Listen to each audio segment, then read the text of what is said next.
បាទនៅក្នុងវីដេអូមុនខ្ញុំបានចែកម្លែកតកតូនសភៅរបស់លោក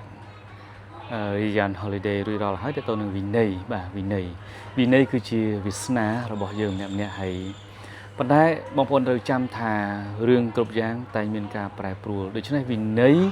ក៏រក្សាឲ្យបានមាំទាំជាមួយនឹងភាពបត់បែនដ៏ល្អប្រសើរផងដែរបាទក្នុងនេះមានសភៅមួយចំណងជើងទៀតបាទរបស់លោក Tim Harford ដែលគឺជាអ្នកនិពន្ធជនជាតិអង់គ្លេសហើយក៏ជាអ្នកកាសែតនៃសេដ្ឋកិច្ចរបស់អង់គ្លេសដែលលោករស់នៅទីក្រុង Oxford ដែល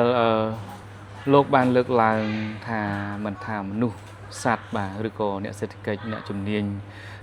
អីទៅគឺត្រូវការការបត់បែនដើម្បីសម្របខ្លួនបាទសម្រាប់ការរស់នៅឲ្យបានយូរអង្វែង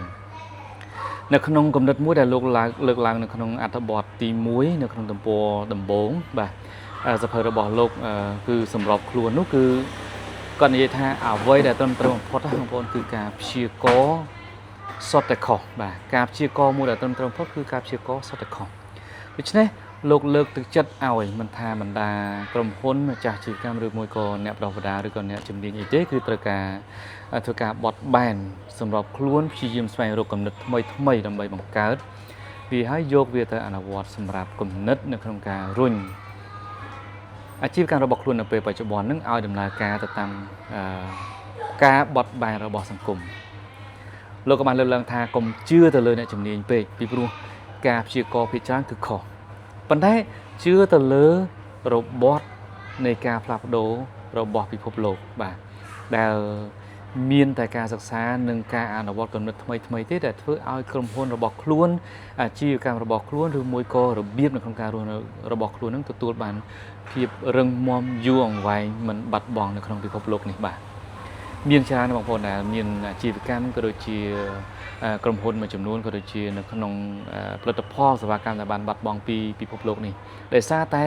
គាត់ពុំទទួលយកភាពបត់បែននេះគាត់តែងតែជឿជាក់លើអ្នកជំនាញរបស់គាត់ប៉ុន្តែគាត់ពុំដែលសាករឿងអីដែលថ្មីសម្រាប់អាជីវកម្មរបស់គាត់ដូច្នេះលោកTim Harford នេះ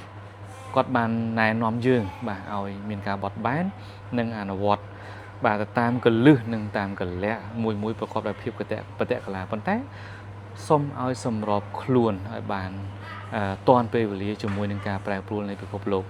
បាទក្នុងនោះមានចំនួន8ជំពូកបងប្អូនអាចធ្វើការរៀនសូត្រហើយខ្ញុំបានដាក់ចូលក្នុង app Bookion ឲ្យស្រាប់ផងដែរបាទបងប្អូនអាចធ្វើការ download app Bookion ទៅហើយទៅរកសភៅថាសម្របខ្លួនបាទដែលបងប្អូនអាចធ្វើការអានក៏បានស្ដាប់ក៏បានបាទទាំងនៅក្នុង iOS បាទនៅក្នុង iPhone ឬក៏ Google app នេះ Play Store Android ឬក៏បងប្អូនអរគ្នាដែលមាន ABA Bank Mobile App បងប្អូនអាចធ្វើការប្រើប្រាស់ផ្ទាល់នៅក្នុងនោះក៏បានដែរបាទអរគុណជួបគ្នាជាមួយនឹងវីដេអូបន្តទៀត